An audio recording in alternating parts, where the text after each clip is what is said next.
Primero, bueno, mucho gusto en conocerlos. Algunos de vosotros, no sé, seguro tenemos algún contacto telefónico o algo, o de alguna forma con los criterios, y más humilde. Y bueno, esta charla está enfocada básicamente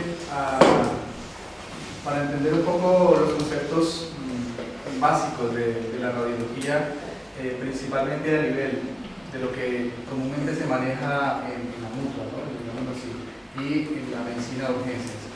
Pero antes de entrar en patologías, siempre tenemos que llegar al origen, ¿no? Que es cómo entender la anatomía, cómo entender una placa, cómo entender las proyecciones que se hacen, qué estructura debemos encontrar. Y para ello, pues entonces vamos a enfocar la charla, digamos, en los dos grandes pilares que hay, ¿no? Que es la radiografía de tórax, que es pan de cada día, tenemos que estar mirando radiografías de tórax y tomar decisiones. Y también, luego, en el manejo de la patología muscular, vamos a centrarnos en la columna, que son como, digamos, los dos puntos importantes a tener en cuenta cuando tienes un paciente delante y quieres definir alguna conducta con este tipo de patologías. Me he centrado en estas dos, más que todo porque, claro, la radiología muscular es muy amplia y pues, eso tardaría mucho más tiempo y otras 2 o 3 o quién sabe cuántas sesiones más. Pero vamos a comenzar de esta forma y bueno, al final vamos a tener un tiempo para algunas preguntas y algunas aclaraciones, ¿vale?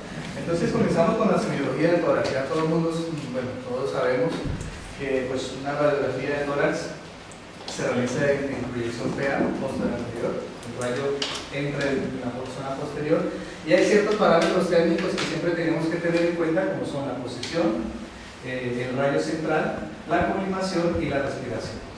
En este caso, pues para una buena técnica vamos a tomar 3 puntos básicos que son la penetración, la rotación y la expiración, que son conceptos bastante claros a la hora de primero ver una radiografía. Vamos a mirar que en la penetración del rayo tenemos que ver tenuemente la columna vertebral, como aquí está señalado con la flecha, pues tenemos que ver que se proyecta tenuemente la columna vertebral. Dentro de las técnicas también encontramos una rotación, una placa que esté adecuadamente rotada, es decir, centrada, pues tenemos que encontrar que la unión de la zona clavicular, digamos de la unión costoclavicular, en esta zona, con la clavícula y el esternón debe haber pues, un punto equidistante con las apófisis espinosas que vemos. Entonces, eso es importante también ver la rotación. También tenemos la expiración, tenemos que incluir al menos 10 arcos costales posteriores para que una placa esté correctamente inspirada.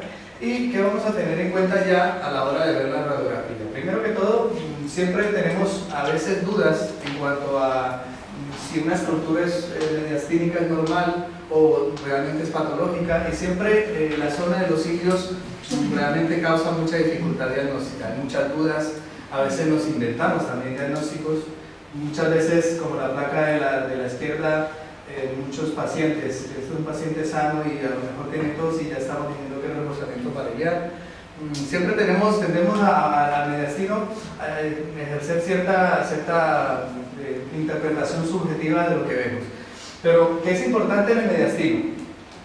Para no irnos a complicar mucho. Primero, pues, las estructuras vasculares.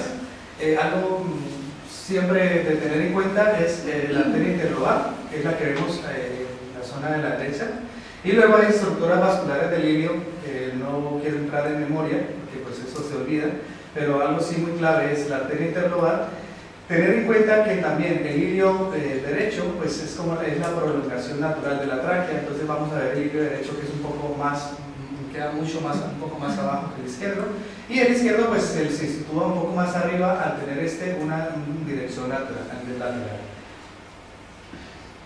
También en la zona derecha pues, nos destaca la arteria pulmonar, entonces aquí tenemos el tronco de la pulmonar, ¿sí? Que es como la estructura básica que siempre vemos allí.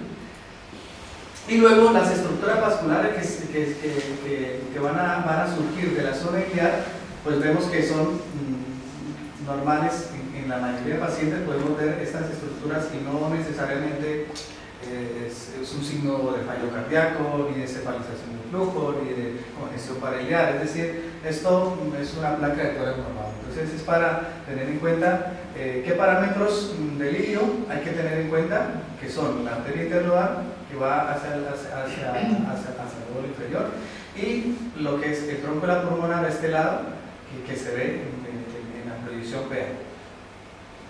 Luego, pues hay estructuras mediastínicas en donde podemos también identificarlo ya con un poco más de detalle en una placa PA, como son el arco aórtico. Este es importante porque muchas veces vemos pacientes de cierta edad con un arco aórtico que esté un poco elongado, muchas veces simplemente es por elongación del arco aórtico, por su edad, pero también puede ser pues, una manifestación de que exista allí un aneurisma. Entonces es importante también, en la silueta del arco aórtico vemos que no debe ser muy prominente. Tenemos también, nuevamente, como lo mencionábamos, la pulmonar, y destacar pues, que la bifurcación de la carina también la podemos incluir en una proyección PA, que son las estructuras normales, ¿no? El ventrículo izquierdo, el ventrículo derecho. ¿Qué otra cosa tenemos que tener en cuenta en la radiografía? Desean profesor, 4 esquinitas tiene mi placa, ¿no? Entonces, esta es una de las esquinitas que siempre tenemos que tener en cuenta, ¿no? Y es el ángulo formado por la parte anterior del diafragma en relación con cada uno de los bordes cardíacos, izquierdo y derecho, y la extensión del mediastino anterior. Normalmente aquí, pues vamos a ver el gas, tiene grasa también, algunas veces vemos ganglios, y esta zona algunas veces también la podemos ver un poco como la densidad grasa que vemos aquí, porque a veces hay almohadillados grasos que se localizan, a veces son más prominentes en algunas personas o otras, y eso no debe ser confundido con ningún tipo de lesión, porque se consideran también hallazgos normales. Pero vemos como los contornos cardíacos son importantes de delimitarlos en una radiografía, y también el borde cardíaco también tiene que delimitarse bien, el borde cardíaco inferior, porque muchas veces también podemos ver pacientes con alguna neumonía, que la podemos localizar, muchas veces retrocardíaca, con el lóbulo inferior izquierdo, y esta bien buena delimitación que se ve aquí, muchas veces se pierde. Entonces son esta clase de detalles pequeños, pero que son importantes a la hora de leer una radiografía de tórax y considerarla como normal. Que hay otra cosa pues, para tener en cuenta, como es la banda paratraqueal derecha, que vemos cómo es la interfase, ¿no? Que cuando hay tráquea y pulmón, y está conformado pues, por la pared derecha de la tráquea y una capa más delgada de grasa. Esta diferenciación es importante porque en esta localización podemos muchas veces encontrar alguna adenopatía o alguna calcificación, especialmente en un paciente con alguna patología de interés. Entonces, el hecho de ver bien delimitada la banda paratraqueal derecha, estamos hablando de que la zona mediastinal adyacente a la tráquea pues está libre, ¿no? Es importante esto porque muchas veces pacientes con linfomas o con ciertas patologías en estas localizaciones podemos ver aumentos de densidad o podemos ver una pérdida de delimitación de la banda paratraqueal. Es importante también tener en cuenta. La banda paratraqueal izquierda ya es la interfase también entre la tráquea y el pulmón, y como lo vemos aquí está conformada por la pared izquierda de la tráquea y una capa de grasa delgada, así como las hojas de la pleura y del pulmón izquierdo, y también está limitado por el arco de la aorta, que es el arco inferior de la aorta, y aquí sería la banda paratraqueal izquierda. De igual forma, esta banda paratraqueal izquierda también es importante, ¿no? Como lo vemos aquí, también es importante porque en esta localización también podemos encontrar algún aumento de densidad. Como vemos, estas dos líneas son importantes para saber que una radiografía es normal. También es muy importante. ¿Qué otra cosa encontramos? La interfase de la vena cava superior. Muchas pacientes también podemos encontrar en esta localización elongaciones venosas. Es una interfase que se encuentra entre el pulmón y el mediastino superior derecho sobre el arco del ácido si está lateral a la vena cava superior. Esta es una línea para tener en cuenta. Luego la interfase de la arteria subclavia izquierda, también de igual forma la podemos delimitar. Esta es un poco más lateral a la banda paratraqueal izquierda. Y otro hallazgo importante para analizar en una radiografía de tórax es la ventana autopulmonar. que se sitúa obviamente pues, entre el arco aórtico y la pulmonar. Esta es el límite, ¿no?, del arco aórtico, como lo veíamos anterior, y la pulmonar. Normalmente pues, es importante porque pueden haber ganglios también patológicos en algunos casos, y en esta localización pues, también puede haber grasa o alguna patología de tipo congénito. Pero es importante ver esta delimitación, que terminas el arco aórtico y comienzas a ver la pulmonar. Entonces, ese es otro parámetro importante para considerar una radiografía de tórax normal. Ya estamos hablando también ya de las bandas paravertebrales. Encontramos el contacto entre la parte posterior de ambos lóbulos inferiores con los tejidos paravertebrales. Esta izquierda pues es un poco más larga, que la podemos delimitar aquí, y la derecha puede ser más delgada y está adyacente a los últimos cuerpos vertebrales torácicos que llegan directamente hasta el diafragma. Ya valoraríamos mediastino posterior, ¿no?, con estas dos bandas.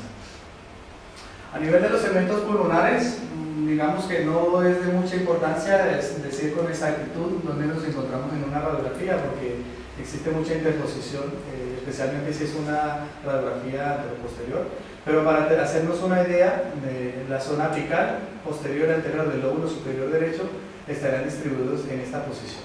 Así vemos una lesión con seguridad que la podemos encontrar en una PA, la vamos a ubicar de acuerdo a los segmentos, y aún más si tenemos una proyección lateral en donde la vamos a poder localizar. El lóbulo medio es un lóbulo pulmonar de mucha importancia, porque muchas veces hay mucha patología allí que puede pasar desapercibida. Podemos ver a veces satelitasia del lóbulo medio, y es en lo que consiste es que este volumen pulmonar que hay en este segmento pues se ve disminuido y comienza a tener una amplia densidad con respecto al corazón, y es un punto para considerarlo de forma importante.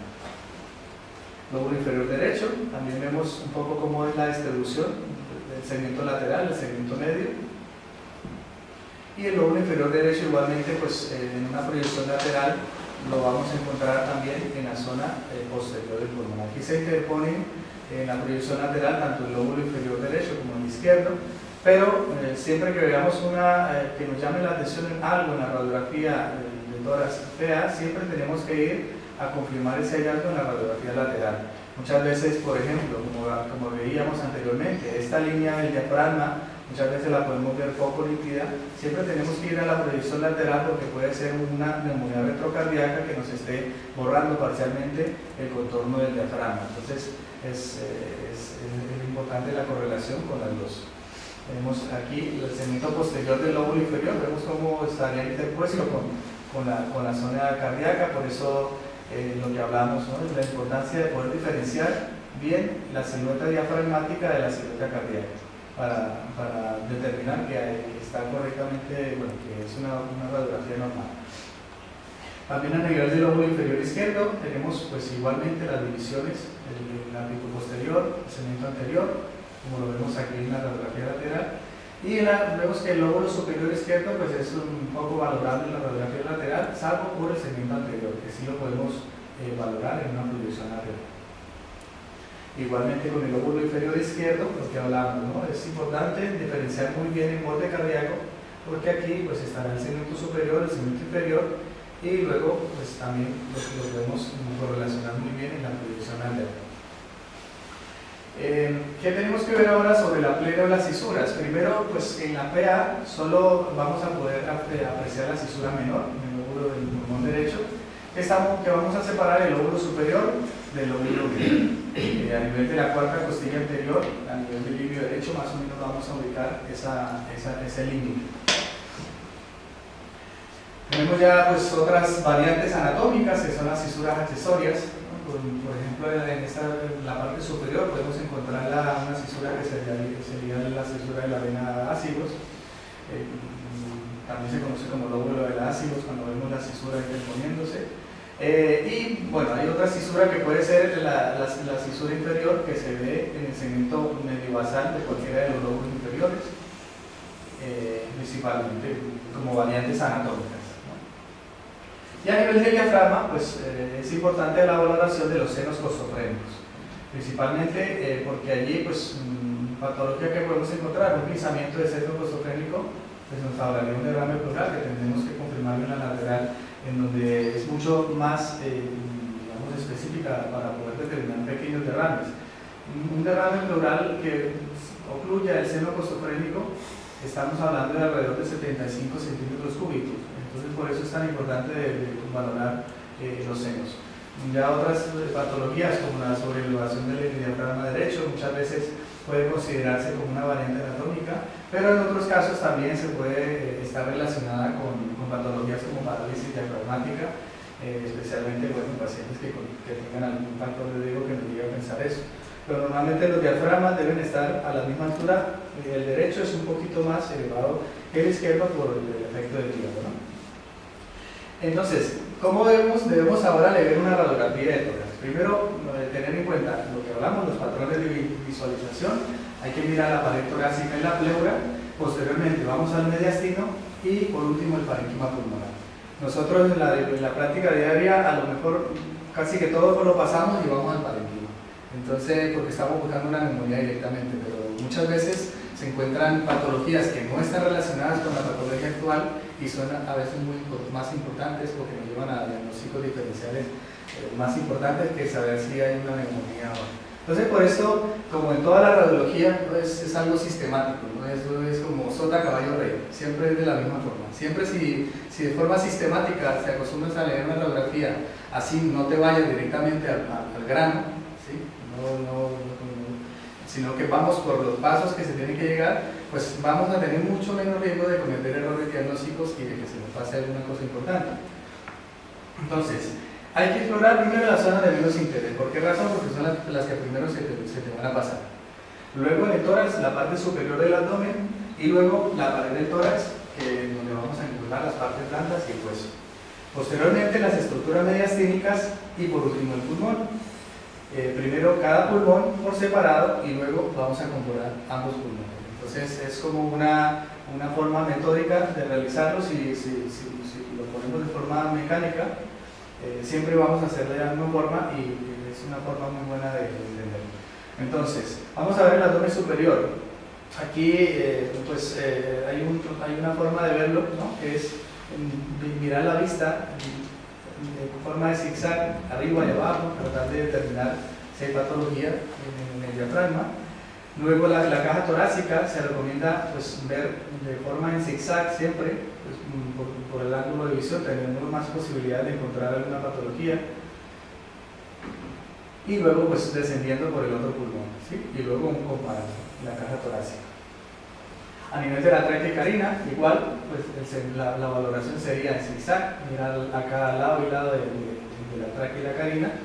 Y por último también la parte del corazón, donde vemos, primero comenzamos todo el mediastino, bajamos nuevamente y luego vemos, nos centramos en la zona de los cilios, que como ya decía anteriormente, pues es un sitio de mucha patología que puede pasar desapercibido. Los pulmones, también igual, cada uno de los pulmones en zigzag, primero un pulmón y luego otro pulmón, y luego comparamos los dos pulmones. Es una forma de visualización radiológica. Por último también, en la parte pulmonar, cuando vemos una radiografía lateral, pues hay varias formas de verlo, pero lo más recomendado es hacer lo mismo que hacemos con la proyección APPA. Primero vamos a valorar el diafragma, la parte inferior. Posteriormente vamos a subir por la parte ósea, la columna, y posteriormente vamos a ir bajando por el mediastino anterior, toda la parte anterior, y nos devolvemos y vamos a ver ya las estructuras mediastínicas, tanto del mediastino medio, del corazón, y terminamos. En esta otra proyección vamos a verlo ya más en bloque, como para tratar de visualizar el pulmón. Bien, pues esto es una forma muy metódica y parece sencillo, pero todas estas formas de visualización y estas flechitas son producto de estudios, ¿no? de bastantes estudios en donde se ha determinado que leyendo de esta forma se cometen mucho menos errores diagnósticos. Y aunque parezca algo que no hay que darle mucha importancia, yo creo que es de las cosas más importantes incluso que saber patología, porque si reconoces lo normal y sabes cómo ir paso a paso viendo cada estructura, muy probablemente si se te sale algo por fuera de lo que consideras normal y de lo que has aprendido como normal, pues vas a poder determinar. Y en este caso se trata de eso. Si tienes una duda diagnóstica de alguna de las estructuras que hemos mencionado de toda la parte del tórax, pues para eso existe también o una interconsulta o una valoración especializada o algo que te llame la atención. Pero muchas veces con una radiografía normal pues podemos ya tomar una decisión y podemos estar tranquilos de que con estos parámetros hemos dado una radiografía normal y no vamos a tener inconveniente. Bien, vamos a ahora pasar entonces a la radiografía de la columna. Vamos a verlo, primero pues el posicionamiento. Ya vemos que la columna pues tiene lo que son unos 7 segmentos a nivel cervical, los 12 torácicos, 5 lumbares, 5 sacros y 4 costillos. Tenemos las curvaturas normales, que son la curvatura primaria, la torácica y la sacra, y las compensatorias, que es la columna a nivel cervical y lumbar. También tenemos las curvaturas normales, la cifosis, la lordosis. Y algo importante también, en las curvaturas laterales, que esto muchas veces no lo tomamos muy en cuenta, y las personas se considera también normal cierta curvatura, especialmente en personas diestras o en el caso de zurdo, de acuerdo a si utilizan mucho más una extremidad que la otra. Normalmente puede haber cierta desviación y no por eso llamamos a este paciente que tenga una escoliosis. Esto tiene mucho implicación, ¿no? Hasta desde el punto de vista del paciente, ¿no? De que este paciente al tener ya una patología va siempre a decir que tiene una escoliosis, así sea una cosa normal. Entonces, por eso los hallazgos radiológicos hay que interpretarlos con mucha cautela. Otra cosa es que tengamos realmente una clara desviación de la columna, es cuando ya hablamos de una escoliosis. La anatomía vertebral, tenemos los arcos vertebrales, el orificio vertebral, el cuerpo, las láminas, las apófisis transversas, los pedículos. También tenemos el cuerpo, las apófisis articulares inferiores, las superiores. Y a nivel de las articulaciones, pues están los discos intervertebrales, que lo vamos a tener en cuenta, el anillo fibroso, el núcleo pulposo, el conducto vertebral. Tenemos también las articulaciones interapofisiarias costales, en este caso, la derecha, los orificios vertebrales, intervertebrales, y los ligamentos. Tenemos los ligamentos longitudinales anterior, el longitudinal posterior, el ligamento amarillo y el ligamento supraespinoso. Y lo que va entre las espinas, obviamente, es el ligamento interespinoso. ¿Qué es importante con una columna, una radiografía de columna cervical? Primero, obviamente, incluir los 7 cuerpos vertebrales. Segundo, que el muro posterior, que es lo que llamamos la zona posterior de los cuerpos vertebrales, pues esté alineado uno con el otro. Y para una correcta lectura de la columna cervical, también como hablamos con la radiografía, también existe una forma de visualización de esta radiografía. Primero tenemos que ir a mirar las partes blandas prevertebrales. Luego, que lo representamos aquí con la línea verde. Luego tenemos aquí la línea rosa, en donde vamos a mirar el espacio vertebral anterior. En los casos, este espacio, poca patología, salvo la patología degenerativa, en donde encontramos los osteofitos anteriores de la discopatía degenerativa, que también luego podemos mirar la línea vertebral posterior. Esa sí es bastante importante en cuanto a un paciente con una patología traumática. Debemos estar muy seguros de que esta línea posterior, como vemos aquí, esté correctamente alineada, no haya ningún cuerpo vertebral que esté adelante o detrás, porque nos indicaría pues, una patología de este nivel. Y luego la línea roja, que es la línea espinolaminar, donde tenemos todas las espinosas, y la línea amarilla, donde vemos todas las interespinosas. Entonces vemos como una radiografía cervical también tiene su mecanismo de valorar cada uno de los espacios, y de suma importancia es el espacio vertebral posterior, que es el muro posterior. No puede haber dudas al respecto de que tenga una muy buena alineación, que la patología del espacio vertebral anterior principalmente es la patología degenerativa, la que vamos a poder observar, que también es verdad que cuando vemos un solo cambio, un solo estrofito y muy incipiente, paciente de 40 años, 50 años, no podemos eso considerarlo como una patología degenerativa, porque es la primera zona en donde aparecen los ostrofitos, y no necesariamente eso ya es un paciente con patología degenerativa. Eso también tendría alguna implicación si comenzamos a hablar de un osteofito, ya es una columna degenerativa. No podemos, desde el punto de vista radiológico, tienes que haber por lo menos tres afectaciones en tres cuerpos vertebrales para hablar de patología degenerativa. Las proyecciones que realizamos, primero pues hay una proyección axial, se muestra directamente la patología desde los niveles de C3 a C7.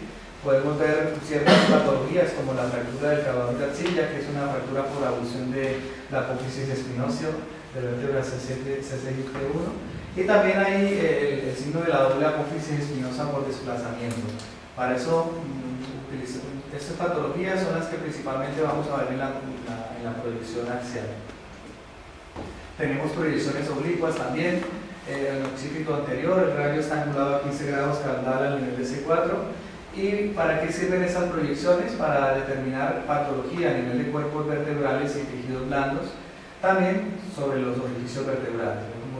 Al ampliarse un poco, al ampliarse la posición de la zona posterior, pues podemos determinar mucho mejor la patología a nivel de orificios intervertebrales. La proyección lateral es la que vimos anteriormente, y vamos a valorar la patología de columna cervical como espondilosis o osteoartritis, y también en los pacientes con antecedente traumático, pues ya estaría la patología traumática. Existen proyecciones dinámicas que también podemos realizar. Su objetivo es demostrar la funcionalidad de la columna respecto a su movilidad, y también con frecuencia para el seguimiento de la cirugía después de algún tipo de intervención como la fusión cerebral, y también para descartar las lesiones en laterales. La hacemos en flexión y la hacemos en extensión. En la columna torácica vamos a ver la anatomía un poco. Tenemos las uniones costovertebrales. Tenemos la articulación costovertebral, en donde vemos la cabeza de la costilla con el cuerpo vertebral, las apófisis transversas y las apófisis costotransversas, que también van con las costillas. La vértebra torácica clásica tiene pues, su cuerpo, tiene los pedículos, superior, la apófisis articular superior, la apófisis transversa y la apófisis espinosa. Y la proyección AP nos sirve para determinar patologías como la fractura o la escoliosis principalmente. La proyección lateral, vamos a identificar fracturas por compresión, subluxaciones o cifosis. Y a nivel de la columna lumbar, tenemos de anatomía diferenciar un poco las pares interarticulares, la apófisis articular inferior, la articular superior, y en la anatomía normal de la vértebra lumbar tiene su cuerpo, los pedículos, las apófisis transversas, las láminas, que son la pars interarticulares, y la apófisis espinosa. Vemos una visión coronal, frontal, el cuerpo, la apófisis articular inferior, la apófisis transversa y la apófisis articular superior. La columna lumbar tenemos la proyección AP, en donde vamos a identificar también patología como escoliosis, fracturas, neoplasias. Y hay una proyección oblicua donde vamos a diferenciar los defectos de la pars interarticulares como la espondilolisis. Lo podemos hacer de ambos lados, ¿no? De la derecha o de la izquierda. Estas proyecciones oblicuas pues, lo que se ha denominado como el perro escocés, ¿no? Hay una figura bastante curiosa, y es si lo vemos aquí con un poco de imaginación, bueno, ya algunos seguro lo conocen, es por ejemplo la oreja, la faceta articular superior. Aquí vemos cómo tiene esta nariz, ¿no? Que sería la nariz transversa. Es esto que es como un ojo, es el pedículo. Y la zona aquí es el cuello y la pars interarticularis. Y la pata sería la faceta articular inferior. Entonces, diferenciando un poco esta estructura, podemos determinar, ¿no?, la espondilolisis, cuando hay dice patología. En la proyección lateral encontramos las fracturas, ¿no?, espondilolistesis también. Podemos encontrar desplazamientos anormales de un cuerpo vertebral sobre el siguiente, lo que son las anterolistesis, la retrolistesis. El margen posterior del cuerpo vertebral se desplaza anteriormente o posteriormente, dependiendo si es anterolistesis o retrolistesis. También podemos encontrar patologías como la neoplasias, la osteoporosis de columnas de la columna lumbar, de las vértebras. La proyección lateral del E5C1 ampliada es para evidenciar la espondilolistesis. Muchas veces la espondilolistesis pues, se acompaña de una anterolistesis o una retrolistesis, por eso también valoramos la zona posterior, pero también el alineamiento de los cuerpos vertebrales. Y a nivel de sacrocoxis, identificar el promontorio, la apófisis articular superior, los orificios sacros y el coxis. Vemos las crestas sacras medias y las apófisis transversas. Y a nivel de sacro, pues hay ciertas referencias anatómicas como la apófisis articular superior, y a nivel del coxis pues es ver un poco el alineamiento de estas estructuras, especialmente en el paciente con patología traumática. Hay una proyección del sacro. El AP del sacro es para determinar patología del sacro, como la sacroileitis, por ejemplo, en donde tenemos que valorar las articulaciones sacroiliacas, si vemos alguna imagen de esclerosis, alguna fusión de la articulación. Vemos aquí como las articulaciones tienen que tener un volumen articular, una cierta separación, si existe unión de las mismas o si existen alteraciones de la densidad ósea, habría que sospechar esa patología. Se hace con una angulación de 15 grados cepálica. Y tenemos la proyección lateral del sacrocoxis, también vamos a valorar la patología sacrocoxígea, principalmente traumática.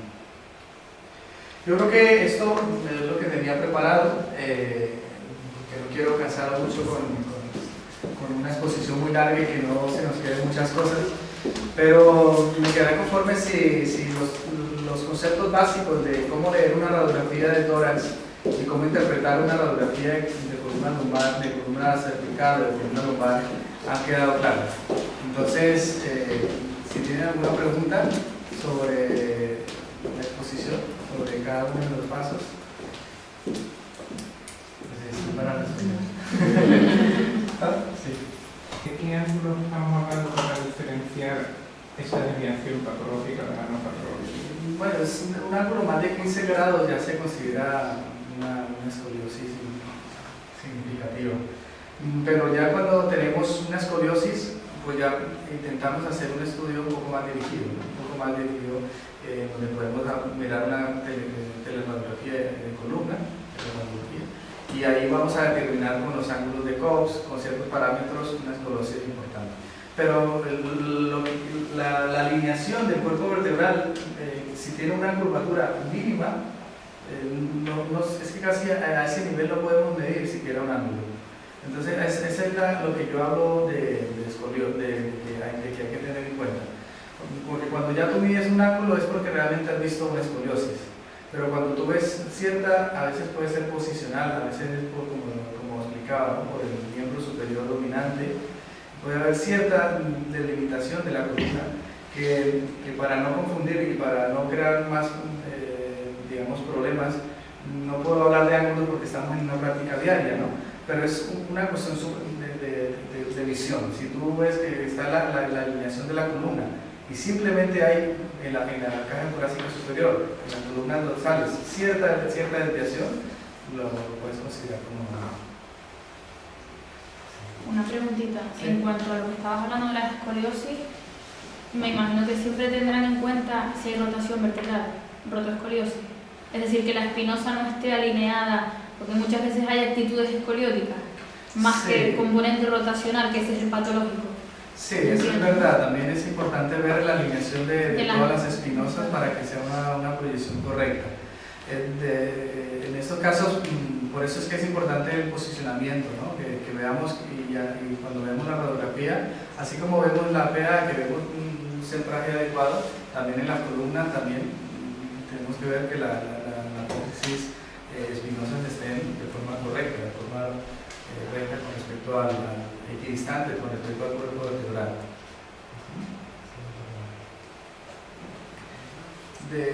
¿Quiénes manejan pacientes así? Que no sé quiénes son médicos, quiénes son de aquí. ¿Quiénes son médicos? Que están en consulta. Nosotros no olvidamos sobre todo eso, las cervicales, las lumbares, algunas de verdad que son mucho más difíciles. Yo personalmente tengo más problemas con las Por ejemplo, en la práctica diaria como médico, ¿tú ves alguna dificultad en cuanto al tórax? ¿O ves tórax que... nos un poquito. Algunos pacientes preoperatorios que nos piden echar un vistazo a mi radiografía y no me quedo bastante Entonces es poca la patología. poco, sí. Más bien es todo la patología traumática. Traumática, sí, bueno.